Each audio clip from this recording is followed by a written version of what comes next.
Hey everyone, this is your daily update. We're walking through Holy Week together. As we move towards our big Easter weekend, we're getting more and more excited to be with you guys. We're gonna have two totally and completely different services, as they should be. There'll be a powerful Good Friday service, and then we're just gonna rip the lids off on Easter, and we're gonna make up for the fact that we're not in the same room. It's gonna be amazing. We're praying right now. We're asking you guys to pray. Who and how am I going to invite people? We're going to be helping you with that, but let's get our invite on. So now let's talk about Tuesday as we go through Holy Week, thinking about the events of the original Holy Week, as we're in a Holy Week that is so different from any week ever, especially a Holy Week that we've ever been in. Well, the first one was completely different from any Passover week these guys have experienced too. On Sunday, we have Jesus entering into Jerusalem on Palm Sunday, the triumphal entry. And then yesterday, Monday, we have what's called and I gotta use air quotes, the cleansing of the temple. And today, we're gonna focus in on the debates. Today, after they had cleansed the temple, Jesus goes back to the temple compound and begins to teach.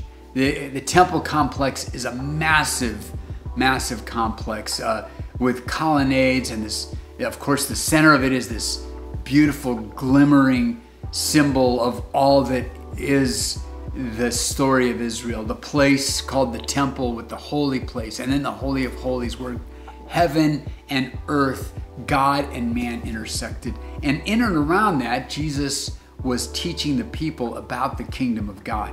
And the religious leaders saw this as their opportunity to discredit and maybe even destroy Jesus, to catch him in something that they could accuse him of.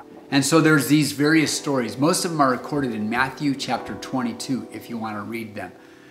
There's a question about paying tax to Caesar, and there's a question about the resurrection. But then finally, somebody, he's called a scribe or a lawyer in our parlance, gets around to asking Jesus a really good question. And he asks him, Jesus, what is the proto-entelon, which is the Greek phrase for the first commandment, the great commandment, which Jesus, I don't know, I'm putting in a little bit here, but I'm wondering if Jesus thought to himself, or maybe showed on his face, finally. Now this question is worth answering. And he said what we've come to call from our friend Scott McKnight the Jesus Creed. He says, well, the greatest commandment is this, that you shall love the Lord your God with all your heart and with all your soul and with all your mind and with all your strength. And then he says the complete Jesus innovation. But there's a second that is inseparable from the first.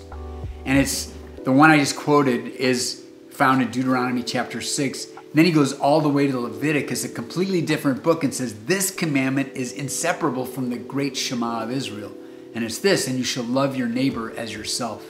And then Jesus kind of lands this plane and says, now, on these two commandments hangs the whole Bible.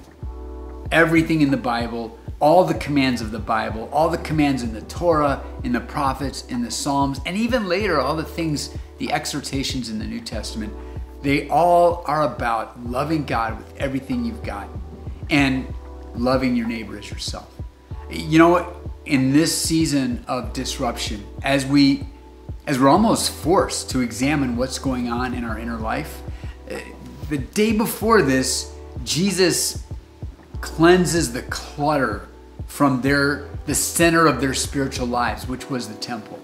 And I wonder, in this time where nothing's normal and everything's weird and every day we don't know even how to do the day, I wonder if Jesus is inviting us to invite him into our life to refocus us on the great commandment.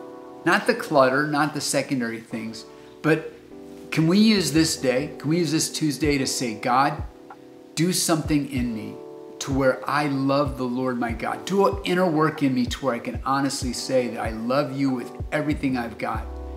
And I love my neighbor as myself, because otherwise I will miss the point of life Could it be that this disruption, that we can leverage it and it can be a great gift to us?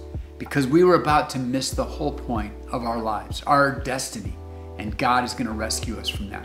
So Holy Tuesday, the day that Jesus gave us the Jesus Creed, let's allow Jesus to do something in our hearts to make us love God and love our neighbor. I'll talk to you tomorrow.